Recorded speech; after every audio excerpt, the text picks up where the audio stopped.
Hey guys, Darren here. Welcome to Mayhem Country Living. It is cold weather. We have had a cold snap come down, and it's pretty cold. Pretty cold. And that kind of goes along with the video we're going to do shortly.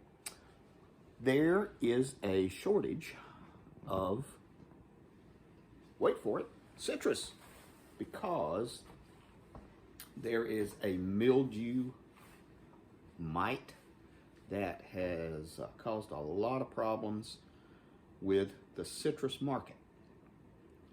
And the citrus is expected to be at its worst production since the 1940s.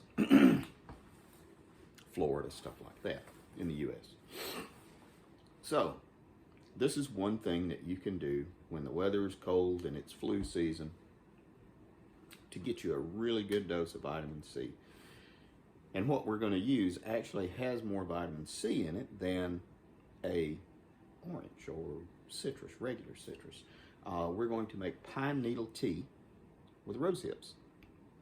Easy. You can use everything but I want to say hemlock or yew. I use just regular, loblolly pine or whatever, 2 or 3 leaf pine, 2 or 3 needle pine, and it does really good. And we've been doing this for a while. You just hot water, pine needles, and rose hips.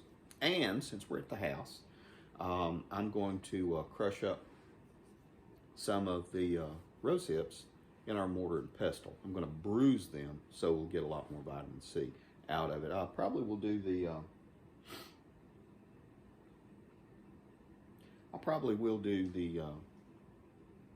pine needles as well.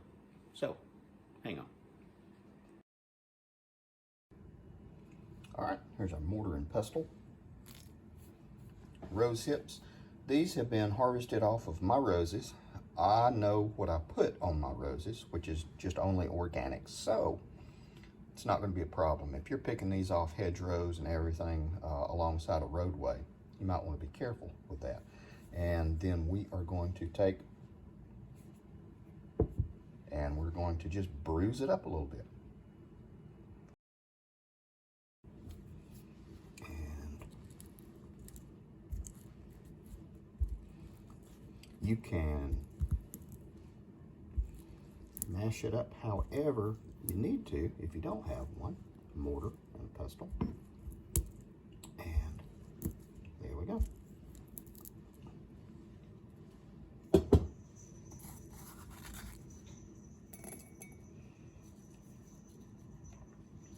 Pine needles. And when I was talking about a 2 or a 3, you can see this one is a 3 needle pine. And again, that's all we're going to do. And you could probably get the same result bending it and twisting it.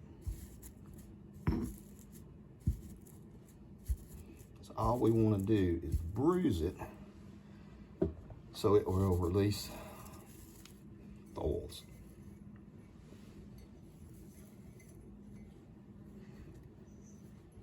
I know a lot of you guys have done this before when you've been out camping and you're walking up with a sore throat.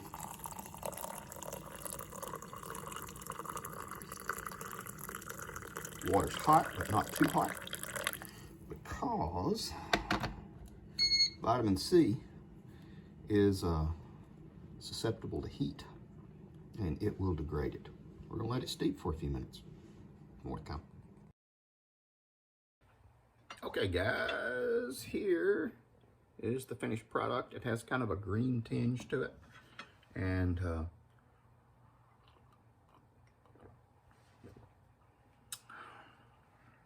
not too bad. Tastes kind of piney, a little sour. You would think it would have a lot more flavor, but it's kind of a flat taste as well. But hopefully this will help ward off the flu this year. And with the citrus supply, like I was saying, this might be something you can do that is easy.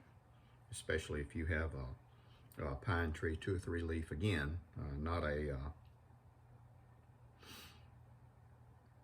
yew or hemlock. That would not be good. And do your research too, just to make sure. Anyone could be reactive, so always just do a little taste test and make sure you're not sensitive to it. This isn't bad. I remember my granddaddy doing this. Take care of you people.